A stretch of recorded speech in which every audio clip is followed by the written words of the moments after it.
¿En qué consiste la técnica de parafrasear?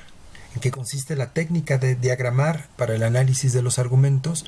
Los expondré a partir de los libros de Irving Copy, Introducción a la Lógica, y el libro de Leo Grarky, Good Resonance Matters. La imagen que ustedes ven es de un filósofo uruguayo, también lógico, Carlos Pereda, el cual trabaja en la universidad, propiamente en el Instituto de Investigaciones Filosóficas. Les puedo recomendar de él el libro Razón e Incertidumbre, de Editorial Siglo XXI. En él ustedes encontrarán otra forma de analizar, de revisar y de cómo nos enfrentamos a la construcción y análisis de los argumentos. Dado que los argumentos con los que nos enfrentamos en la vida real por lo general son complejos, la lógica se vale de dos técnicas para el análisis de su contenido. La primera es la del parafraseo, que no es más que una técnica que persigue expresar las proposiciones en un lenguaje claro y en orden lógico. Finalmente, a través de esta técnica es desmenuzar lo que contiene un argumento. La de diagramar es mostrar la estructura del argumento mediante relaciones espaciales. Ahora, la utilidad del parafraseo. Una de ellas es evidenciar lo que plantea un argumento, es decir, el parafraseo permite exponer con claridad lo que contiene el argumento. Otra utilidad es permite distinguir y examinar las premisas e inferencias contenidas en una sola oración. Veamos en qué consiste la técnica del parafraseo y cómo se reflejan estos dos beneficios que tiene esta técnica en el análisis de un argumento. Lo haré a través de este ejemplo que se encuentra en el libro de Irving Copy, Introducción a la Lógica, en la página 26. Cito el ejemplo que menciona Copy. El gran matemático G.S. Hardy argumentó de este modo: Arquímedes aún será recordado cuando Esquilo haya sido olvidado, pues las lenguas mueren y las ideas matemáticas no. A partir de que estamos leyendo el argumento, empezamos a identificar todas las proposiciones que sirvan de razones o evidencias para apoyar la conclusión. Repito en qué consiste este argumento. Arquímedes aún será recordado cuando Esquilo haya sido olvidado, pues las lenguas mueren y las ideas matemáticas no. Así que a través de la técnica de parafrasear encontramos todas estas proposiciones. Por supuesto, sabemos que dentro de las proposiciones o premisas está también la conclusión. La primera que se encuentra en este argumento es: las lenguas mueren. Las obras de las obras de Esquilo están en una lengua. Así que, siguiendo lo que se señala en 1, decimos en la 3, de modo que las obras de Esquilo perecerán en algún momento. Ahora que se hable sobre las ideas de Arquímedes, decimos que las ideas matemáticas son permanentes, por lo tanto no mueren. Y decimos que las obras de Arquímedes está compuesta de ideas matemáticas.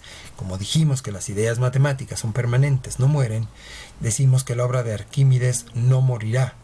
Y concluimos, por lo tanto, Arquímedes será recordado cuando Esquilo haya sido olvidado. Observan todas estas premisas y por supuesto la conclusión se encuentran en este argumento. Es nuestra tarea de lógico analizar, desmenuzar e identificar aquellas premisas que en verdad son relevantes y están relacionadas con la conclusión, o que a través de las premisas se sigue la conclusión que se presume en el argumento.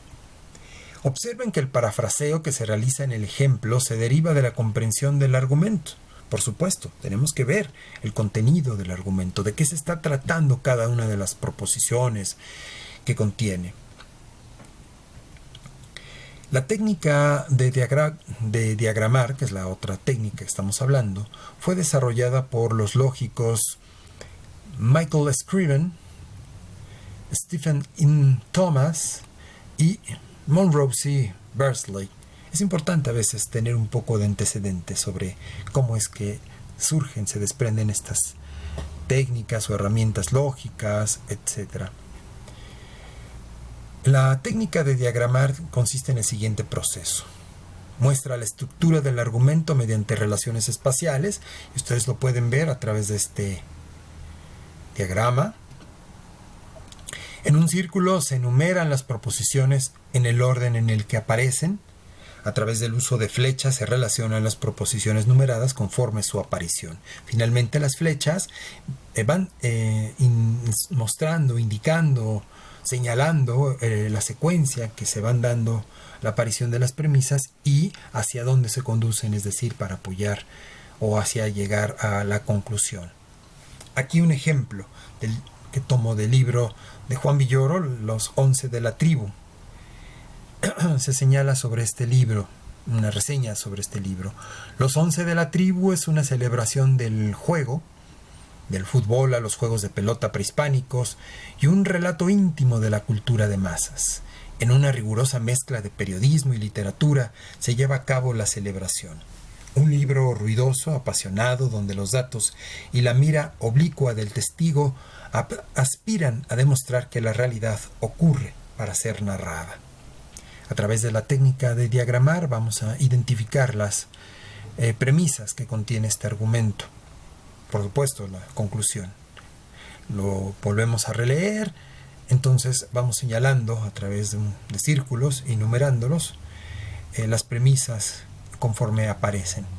Aquí está la primera: los 11 de la tribu es una celebración del juego, del fútbol a los juegos de pelota prehispánicos y un relato íntimo de la cultura de masas. La segunda: en una rigurosa mezcla de periodismo y literatura se lleva a cabo la celebración. ¿Cuál es la conclusión? Un libro ruidoso, apasionado, donde los datos y la mira oblicua del testigo aspiran a demostrar que la realidad ocurre para ser narrada. ¿Cómo se muestra el diagrama del argumento anterior? Aquí está la relación. La conclusión es la primera. Lo de las 11 de la tribu es una celebración del juego, bla, bla, bla. ¿Por qué razón? Bueno, pues ahí están las dos elementos. La tercera es que es un libro ruidoso, apasionado, donde los datos y la mirada oblicua del testigo aspiran a demostrar que la realidad ocurre para ser narrada. Y en una rigurosa mezcla de periodismo y literatura se lleva a cabo esta celebración. La numeración de las proposiciones se hace conforme aparecen en el argumento, en esta técnica de diagramar. Repito, la numeración de las proposiciones se hace conforme aparecen en el argumento. Una vez numeradas las proposiciones, identificamos la relación inferencial que guardan las premisas con la conclusión. De esta manera establecemos en la estructura del argumento el orden de las proposiciones conforme a la relación que tienen con la conclusión. Ahora, el propósito de las técnicas es identificar las proposiciones y la relación que guardan con la conclusión. Ahora bien, con estas técnicas descubriremos también aquellas proposiciones que no apoyan a la conclusión. Por supuesto que podemos hacerlo, ¿no? Justamente, las flechas muestran la relación de apoyo que dan las premisas a la conclusión. En el caso de estas premisas que no apoyen a la conclusión, bueno, pues no serán señaladas propiamente como premisas o que apoyen la conclusión. La técnica de parafrasear nos permite identificar aquellas premisas que están enunciadas explícitamente en el argumento. Esta es una ventaja del parafraseo, por lo que podemos formularla.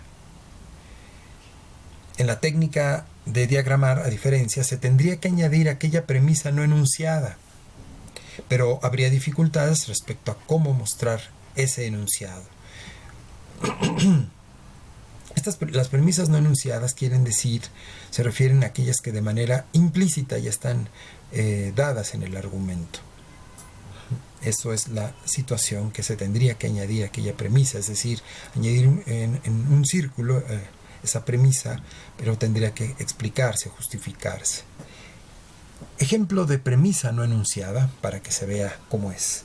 Aquí está un argumento. Es solo cuando se cree que pudo haber actuado de otra forma que se me puede considerar moralmente responsable de lo que hice, puesto que un ser humano no es considerado como moralmente responsable de un acto que no estuvo en su poder evitar.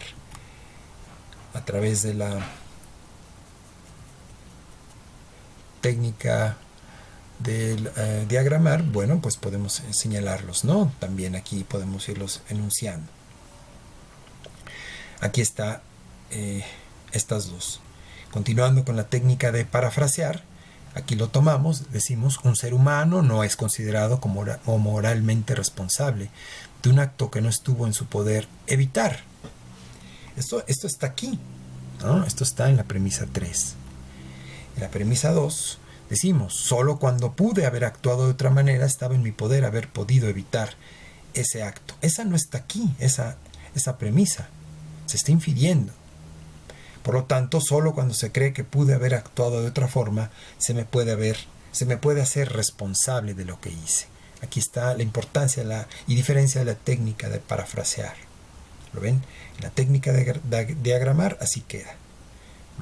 Así queda. Están aquí presentes las dos. Pero sabemos que hay una que no está enunciada.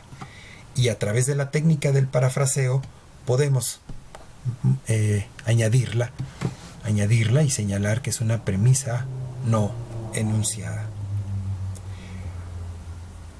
Continuando con estas técnicas, pero ahora hablemos de los argumentos entrelazados. Son aquellos argumentos en los que el número de conclusiones que contiene un pasaje determina el número de argumentos.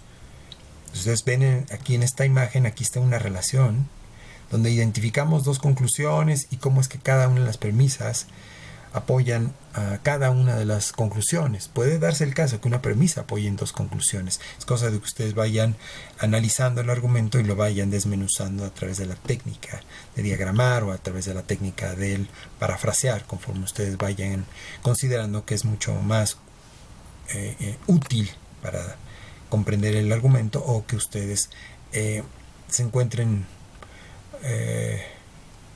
o identifiquen que tienen mayor habilidad para utilizar uno u otro. Entonces, cuando un pasaje tiene más de una conclusión, el diagrama facilita identificarlas. Aquí se señala esto.